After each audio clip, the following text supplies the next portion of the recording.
The name Zegna isn't simply synonymous with stylish menswear, it's the standard by which Australian and New Zealand superfine merino is judged.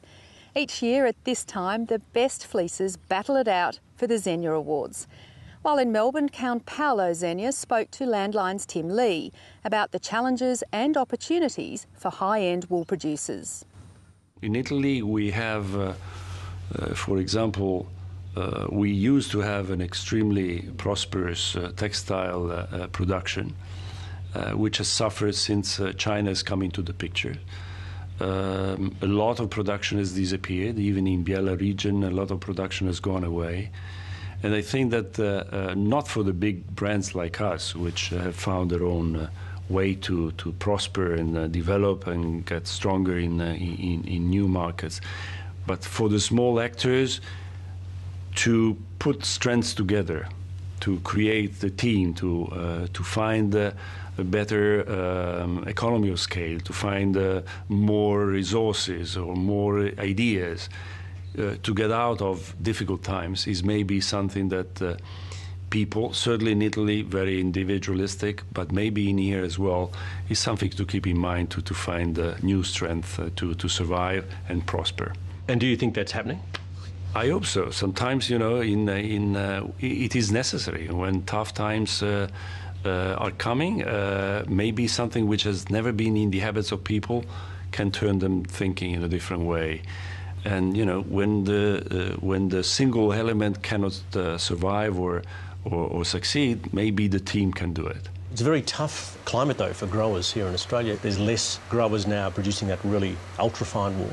If it continues to decrease, the price will go up. And if it goes up to over certain limits, we will not be able possibly to sell any longer superfine wool. The people will try to move to other fibers. So I think that a long-term balancement has to be found. We have to inquire what has happened and learn from the history to see from the cost point of view, the production cost of wool, what has happened, and from the price on the market of wool also has happened, and try to understand how the future could be.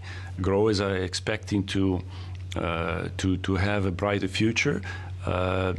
Users of superfine wool like us want to have a future and see future in superfine wool, but we maybe have to look carefully to what has happened in order to figure out better what could happen in the future as well.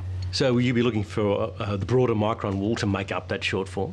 If we are changing something, it's for the finer. It's towards the finer, not to the coarser. That's a lesson that we were taught by our parents and grandfather. We never have to give up with quality. Minimum, we have to improve it. But we have to get the consensus of the customer. So we need to convince the customer of buying something which is expensive and needs to then give more explanation and convince the customer to pay the money for.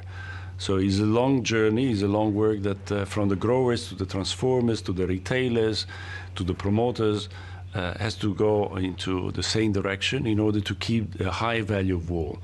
Today we have support from the Australia Wool Innovation, which overall in wool is doing a much better job in promoting wool, not as a commodity, but as something rare. And I think in due course, if they continue and be consistent in that, there will be benefit for us transformers, but mainly for the growers, because maybe the market will become more constant and more steady for them as well. Talking to growers, they believe that the story of wool is not told well enough, that it's largely an organic product, it's got these fabulous natural properties. So that's improving, though. That story now is, do you think, getting through to the consumers who now realise the properties of wool? Yeah, don't forget that one thing is to say it's natural and it's organic and all elements, which certainly counts. But I think that the objective is to make wool precious, modern, innovative, creative, appealing to younger customers. So is a live raw fiber that has to adapt to a changing world. too little and too few young people know the properties and characteristics of wool. They are more attracted by other fiber. They may not know anything about wool. So you need to create products which appeal to the younger customer so that they get used to the wool and they get used to the more modern and actual terms and characteristics of wool. So what advice would you like to pass on to Australian wool growers? The point is to continue to believe in the work of the entire team. As I said, AWI can play a major role. Is there to do it. Is demonstrating that they are serious and very concrete in doing things. So the dollars that are spent through AWI, by the growers today, are a guarantee that these are the investments, whether in research, on promotion, to keep wool alive. And I think that these should be kept going for the years to come as well. Count Paolo Zegna, thank you very much for speaking to Landline. Thank you.